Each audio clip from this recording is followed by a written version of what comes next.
अस्सलामुअलैकुम वरहमतुल्लाहि वबरकातुहू। मैं हूं अब्दुल हफीज़ साजिद और आप मेरा यूट्यूब पर चैनल देख रहे हैं Umar auto service and mechanical workshop. तो अगर आप हमारे चैनल पर नया तो मैं आपको दिल की अथाह गहराइयों से खुशामदीद कहता हूं और साथ ही आपसे रिक्वेस्ट भी करता हूं कि अगर आपने अभी तक मेरे चैनल को सब्सक्राइब नहीं किया तो प्लीज़ सब्सक्राइब करें, लाइक करें, वीडियो अच्छी लगे तो उसको दूसरों के साथ शेयर करें। और मेरी दिली दुआ है आप तमाम दोस्तों के लिए कि अल्लाह पाक आपको अपनी हिफ्ज़ व अमान में रखे, आप जहाँ कहीं भी रहें खुश रहें, शाद रहें, आबाद रहें। तो और रमज़ान मुबारक का महीना जा रहा है, मेरी दिली दुआ है कि जो मेरे भाई हैं जिनके पास अल्लाह पाक ने औलाद नहीं दी है, तो मेरी दिली दुआ है कि अल्लाह पाक उन सब को अपने ख़जानों में से नेक और साले औलाद अता फरमाए। जिनको अल्लाह रब्बुल इज़्ज़त ने औलाद दे रखी है, अल्लाह पाक उनकी औलाद को उनके लिए आँखों का ठंडक और दिल का सुकून और उनके लिए सदका जारिया बनाए। इसके अलावा मेरी तमाम दोस्तों के लिए दिली दुआ है कि जो मेरे भाई बीमार हैं या परेशान हाल है, अल्लाह पाक उनको सेहत कामला तंदुरुस्ती अता फरमाए, या वो किसी और परेशानी में मुब्तला हैं तो अल्लाह ताला उनकी परेशानी को दूर करे। तो अल्लाह पाक आप सब भाइयों को हमेशा खुश रखे, शाद रखे, आबाद रखे। आपकी बहुत मेरे साथ मोहब्बत है, अल्हम्दुलिल्लाह आप मेरे साथ बहुत अच्छा तावन कर रहे हैं। तो जितना हो सके दोस्तों को भी कहें कि मेरे चैनल को सब्सक्राइब करें और मेरी सपोर्ट करें।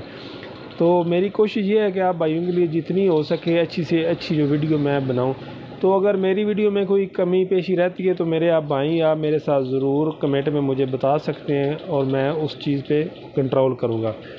तो आज मेरे पास एक मोटरसाइकिल है, वो चाइना का मोटरसाइकिल है, सुपर पावर कंपनी का। तो उसको ना उसके जो पिछला हिस्सा है ना उससे ना आवाज़ आती थी, जो पिछला व्हील होता है उसके अंदर से आवाज़ आती थी, बहुत अजीब सी आवाज़ थी।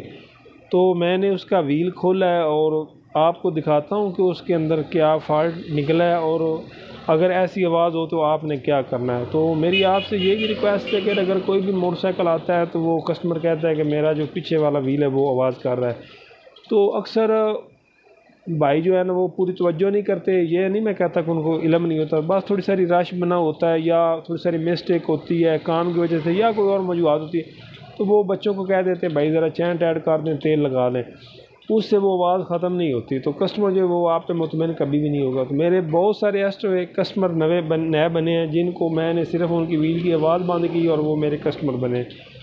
तो आप भी जब भी कोई मोटरसाइकिल इस तरह का आए, आप जो मेरे मैकेनिक हज़रात हैं, उस्ताद हैं, मैं उनसे मुखातब हूँ, आप उसको चैन कवर उसका नीचे वाला उतार कर उसको तसल्ली से चेक करें। होता ये है कि बाज़ औक़ात जो उसकी गिरारी के बोल्ट है वो लूज़ हो जाते हैं, वो चैन कवर के साथ टच हो रहे हैं और मोटरसाइकिल आवाज़ कर रहा होता है। अगर आप सिर्फ उसको चैन को तेल लगा देंगे, टायर चैन कर देंगे तो आवाज़ कभी भी ख़त्म नहीं होगी।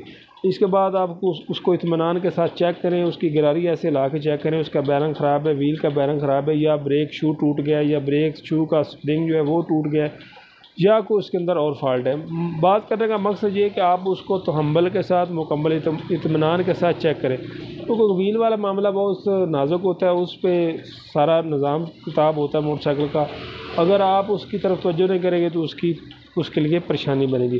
तो ये मेरे पास भी मोटरसाइकिल है, उसने कहा ये उस्ताद जी देखें जो पीछे वाला हिस्सा है वो आवाज़ कर रहा है। तो मैंने उसका व्हील मुकम्मल खोला है और अब आपको दिखाता हूँ कि व्हील के अंदर क्या सूरत हाल थी और अब क्या क्या चीज़ें मैं जो है उसके अंदर डालने वाला हूँ। तो चलते हैं वीडियो की तरफ। अब मैं जाकर आपको दिखाता हूँ कि उसके अंदर क्या मसला था। तो ये मोटरसाइकिल है, सुपर पावर मोटरसाइकिल है, 14 मॉडल है, आप देख सकते हैं चाइना का ये मोटरसाइकिल है। तो ये मेरे पास है, इसको वो फॉल्ट बना हुआ है, ये आप देख सकते हैं। मैंने इसका जो व्हील है वो बाहर निकाला हुआ है, ये इसके ब्रेक शू वगैरह हैं, ये मैंने चेक की थी, ये बिल्कुल ठीक है। इसको अब हम सिर्फ साफ़ करके एल लगाएंगे, ये मैंने चेक की है, ठीक है। गैस के चैन वगैरह भी चेक किया है, वो कंडीशन तो डाउन है लेकिन वैसे वो टूटा वगैरह नहीं है, सारा कुछ जो है वो ठीक है। तो अब हम चलते हैं उस मसले की तरफ जो इसको मसला बना है। ये आप देख सकते हैं मैंने इसका जो व्हील वगैरह वो बाहर निकाला हुआ है। तो अब दिखाते हैं कि इसको क्या मसला था। तो ये इसका मैंने चक्का जो है वो बाहर निकाल दिया है, सारा मैंने चेकिंग वगैरह की है। तो इसको मसला ये था कि इसका ये जो गिरारी वाला बैरंग होता है ना, ये टूट गया था, नज़र आ रहा है। इसका जो एक हिस्सा है ना वो अंदर ही है, अभी नज़र आ रही। इसको हम तो अपनी ज़ुबान में कड़ी बोलते हैं, तो आप जो भी बोलते हैं बुश भी आप बोल सकते हैं, और जो कुछ भी आपके जहन में वो आप बोल सकते हैं। एक तो मैं आपको ये कड़ी निकालने का तरीका बताऊंगा कि इसका तरीका क्या है निकालने का। और ये आप देख सकते हैं कि इसके अंदर के ये कितना कचरा था, नज़र आ रहा है, ये सिर्फ कचरा था। तो जब भी आप मोटरसाइकिल के पिछले हिस्से से आवाज़ आए तो आप मुकम्मल खोला करें। तो जब भी आप पिछले व्हील की तो भाई कंप्लेन करें आवाज़ का तो मुकम्मल चेक करें। ये इसका ग्रेड सेट भी कमज़ोर है, नज़र आ रहा है। हम उसको बता देंगे कस्टमर को, लेकिन फ़िलहाल वो कहते हैं कि सिर्फ हमें बैरिंग डाल दो, हमारे पास गुंजाइश नहीं है, हम बाद में डलवा लें। तो ये आवाज़ अलग होती है, लेकिन इसका बैरिंग मुकम्मल टूट गया था, ये देख सकते हैं। ये अंदर वाली जो बैरिंग की गोट होती है वो ये पड़ी गई, ये बैरिंग की जो जाली है वो पड़ी और गोलियाँ जो है वो निकल गई हैं। ये आप गोट भी देख सकते हैं कि बिल्कुल ख़राब हो चुकी है, स्लिप हो चुकी है। तो अब हम इसका पहले नंबर पे बैरिंग डालेंगे। ये नज़र आ रहा है बैरिंग नया, और इसके अंदर जो बैरिंग फिट होता है वो ये नंबर है 6203 का, नज़र आ रहा है। ये जो गिरारी गोट है इसके अंदर ये बैरिंग फिट होता है 6203 का। इसके बाद हम इसकी गोट जो है वो नहीं डालेंगे, और इसके जो ये रबड़ है ना ये भी इसके लूज़ हो चुके हैं, नज़र आ रहा है इसके अंदर इतनी प्ले है, तो ये भी हम इसके नया डालेंगे। तो अब मैं आपको दिखाता हूँ कि ये जो बैरिंग की कड़ी है ये हमने निकालनी किस तरह है। अगर आपके पास इस तरह का मसला हो तो आपको परेशानी न बने, आप खुद इसको निकाल लें। तो ये जो इसकी गिरारी वाला हब है इसको आपने बड़े प्यार के साथ ऐसे रख लेना। ये आपके पास एक बड़ी थोड़ी होनी चाहिए और एक छोटी होनी चाहिए, ऐसे नज़र आ रहा है। तो इसके बाद आप एक मुंह वाले पेचकस की मदद से बड़े आराम से इसको थोड़ी थोड़ी ठोकर लगाएंगे तो ये निकल जाएगी।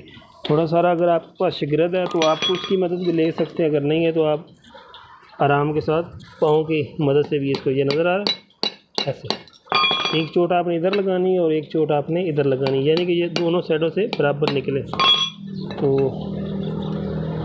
नज़र आ रहा है, इतना मुश्किल कोई नहीं काम। तो ये देख सकते हैं बिल्कुल बड़े आसानी से निकल जाती है। अगर आपके पास शिगरद हो तो आप उसकी भी हेल्प ले सकते हैं। तो ये आप देख सकते हैं कि इसकी जो कड़ी है वो बुश कहना है वो निकल गया। तो ये इसके अंदर होता है, ये अंदर वाला हिस्सा है और ये बैर वाला हिस्सा। तो अब हम इसको फिट करते हैं, वो दिखाते हैं कि फिटिंग का तरीका क्या है।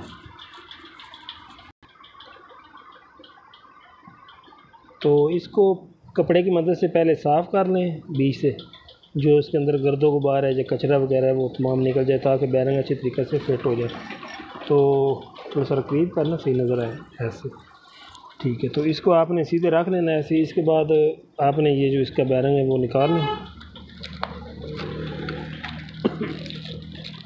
तो इसको फिट करने से पहले आप थोड़ा सा रायल लगा लें तो ये बेहतर है, ताकि ये बैरिंग आसानी से फिट हो जाएगी। तो इसको मैंने पहले भी एक बैरिंग पे वीडियो बनाई है, आप वो भी चेक कर सकते हैं। बड़े प्यार से ऐसे आराम के साथ फिट कर लेना।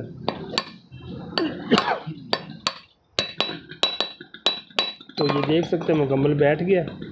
वैसे इसके आगे ना एक सील भी होती है, तो इसकी पहले से ही नहीं है तो हमारे पास भी नहीं है, इसलिए मैं नहीं रख रहा। वैसे जो जेन्युइन मोटरसाइकिल है इसकी बैरिंग के ऊपर सील भी होती है कि इसके अंदर गर्दो गुबार न जाए। तो फ़िलहाल हमारे पास वो सील है नहीं, ना इसकी पहली थी, इसलिए मैं नहीं रख रहा। तो इसके बाद आपने ये जो इसकी गोट है ये निकाल लेनी है। तो ये गोट जो है इसको आपने अंदर की तरफ से फिट करना है। इसको भी आप थोड़ा सा यहाँ पर एल लगा लें ताकि ये आसानी से फिट हो जाए और मसला भी ना हो। ये बिल्कुल फिट हो चुकी नज़र आ रही, तो देख सकते हैं कि बिल्कुल ये रवा, ठीक है।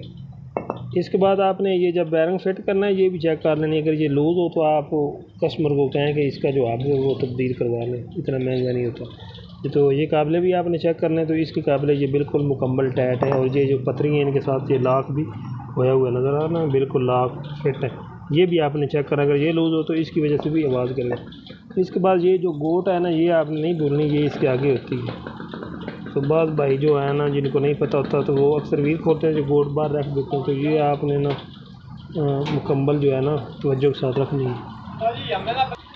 तो इसके बाद आपने उधर फिट करना है। तो पहले बैरिंग, उसके बाद ये जो गोट है अंदर से, और उसके बाद ये जो गोट है ये आपने लाजमी रखना है। ये गोट जो है ये चिमटे के साथ ऐसे टच हो जाती है और गिरारी आज़ाद होती है।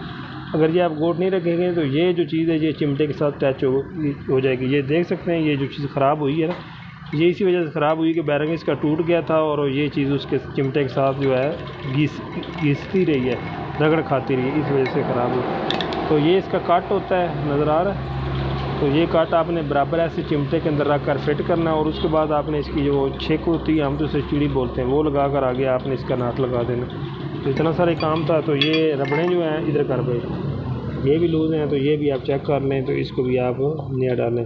तो 2 बैरिंग इसके अंदर ये होते हैं, ये भी आप चेक कर लें, अगर ये ख़राब हों तो ये भी तब्दील कर लें। तो ये इसके फ़िलहाल जो है ना ठीक है, ख़राब नहीं है, सिर्फ इसका वो एक ही जो है वो ही ख़राब था।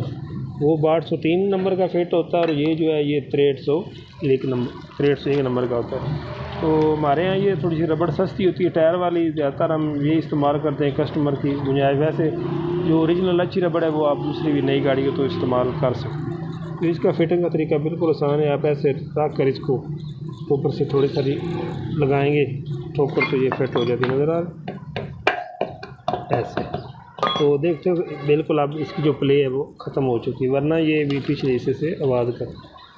तो मेरी आपसे यही रिक्वेस्ट है कि जब भी आपके पास कस्टमर आए आप उसको मुकम्मल गाइड करें। कस्टमर जो होता है ना वो छोटी सी बात पे आप पे मुतमिन भी हो जाता है और छोटी सी बात से आपसे दूर भी चला जाता है। तो इसलिए आप कस्टमर को मुकम्मल गाइड करें, उसको वक्त दें और उसका जो काम है वो ठीक तरीके से करें। तो इसमें आपका फ़ायदा है कि आपके कस्टमर भी अच्छे बनेंगे। ब्रेक लग गई तो इससे आपके कस्टमर जो हैं वो भी बढ़ेंगे। तो ये छोटी छोटी तकनीकें आप इस पे तवज्जो करें तो ये आपके लिए बेहतर होगा। तो इसके बाद आप ये जो इसका बैरिंग है इसको भी आप ऐसे, ये सील बड़े आराम से निकल जाती है, नज़र आ रहा है। इसको भी थोड़ा सारा जो है वो लगा लें। तो ये देख सकते हैं लगाना है अपने एल थोड़ा सा ही, ज़्यादा ना लगाएं। अगर ज़्यादा लगाएंगे तो वो आपका एल जो है वो ब्रेक शू के ऊपर आ जाएगा और आपकी ब्रेक काम हो नहीं करेगी। इसके बाद इसी सील को आप लगा दें। आजकल जो बैरिंग आ रहे हैं वो ये जो सील है ना ये रबड़ की है, तो वो बड़े आसानी से निकल भी जाती है और फिट भी हो जाती है, देख सकते हैं। तो जो नए मॉडल मोटरसाइकिल आ रहे हैं कंपनी वाले CD70 वाले, तो उन्होंने ये जो गोट है ये नट ख़त्म कर दिया है, यहाँ से उन्होंने काट दिया है। तो हम तो फ़िलहाल इसकी जो जेन्युइन तरीका है वो ही लगा रहे हैं, क्योंकि वो फिर सारी एडजस्टमेंट करनी पड़ती है, वो एक्सल भी छोटा डालना पड़ता है, वैसे हो जाता है काम। तो उनका ठीक है, मेरी है। उन्होंने ये काम ख़त्म कर दिया कि ये गोट बार बार जो स्लिप होती है, अच्छा काम है। इसके बाद आप इसको भी फिट कर दें। इसके बाद आप इसका जो ड्रम है इसमें रेग मार लगाएं। अगर आपके पास वो बुरश तारों वाला आप वो लगा सकते हैं। ब्रेक शूओं को साफ़ करें और उसके बाद जो है आप इसको फिट कर दें। तो आखिर में फिर मेरी आपसे यही रिक्वेस्ट है कि हमारे चैनल को सब्सक्राइब करें, लाइक करें, वीडियो अच्छी लगे तो उसको शेयर करें। तो मेरी दिली दुआ है कि आप जहाँ कहीं भी रहें अल्लाह पाक आपको खुश रखें। तो दुआ में ज़रूर याद रखें। अल्लाह हाफ़िज़।